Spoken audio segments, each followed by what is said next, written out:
अस्सलामु अलैकुम वरहमतुल्लाहि वबरकातुहू। नाज़रीन, अगर आप नमाज की आखिरी रकत में भूल करके खड़े हो जाएं, मिसाल के तौर पर आपने 2 रकत की नियत बांधी और दूसरी रकत में आप भूल करके खड़े हो गए तीसरी रकत के लिए, ऐसे ही 4 रकत वाली नमाज में आप 5वीं के लिए भूल करके खड़े हो गए, तो इसका हुक्म क्या है?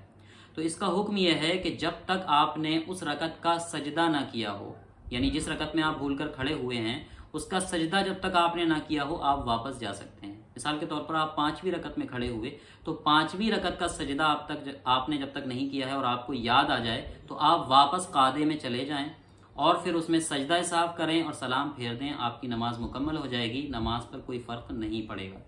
लेकिन अगर मान लीजिए आपको याद ही नहीं आया और आपने वो जो रकत के लिए आप भूल करके खड़े हुए हैं 5वीं या तीसरी, उसका सजदा भी कर लिया है, उसके बाद आपको याद आता है कि मैंने तो 1 रकत ज्यादा पढ़ ली है, तो अब इसका हुक्म यह है कि उसमें आप 1 रकत और मिला दीजिए। यानी 1 रकत तो आपकी ज्यादा हो ही गई है, उसमें 1 रकत और मिला दीजिए, तो ये 2 रकत एक्स्ट्रा हो जाएंगी। इन 2 रकत एक्स्ट्रा का हुक्म यह है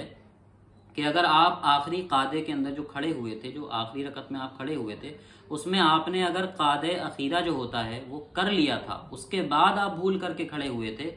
तो वो फर्ज नमाज आपकी फर्ज हो जाएगी और ये जो एक्स्ट्रा 2 रकत हुई हैं ये नफल हो जाएंगी। मिसाल के तौर पर आप 4थी रकत में भूल करके खड़े हुए थे, लेकिन उसका कादा करने के बाद खड़े हुए थे, तो 4 रकत तो आपकी फर्ज हो जाएंगी और ये एक्स्ट्रा जो 2 रकत हैं ये आपके नफल हो जाएंगे और आपकी नमाज मुकम्मल हो जाएगी, दोबारा से पढ़ने की जरूरत नहीं है। लेकिन आप 4थी रकत में मिसाल के तौर पर खड़े हुए थे, लेकिन आपने कादा भी नहीं किया था और बिना कादा किए ही आप भूल करके खड़े हो गए थे, तो अब ये जो एक्स्ट्रा 2 रकत हैं और जो पहले वाली 4 रकत हैं, ये 6 की 6 रकत आपकी नफल हो जाएंगी और फर्ज नमाज आपको दोबारा से पढ़नी होगी।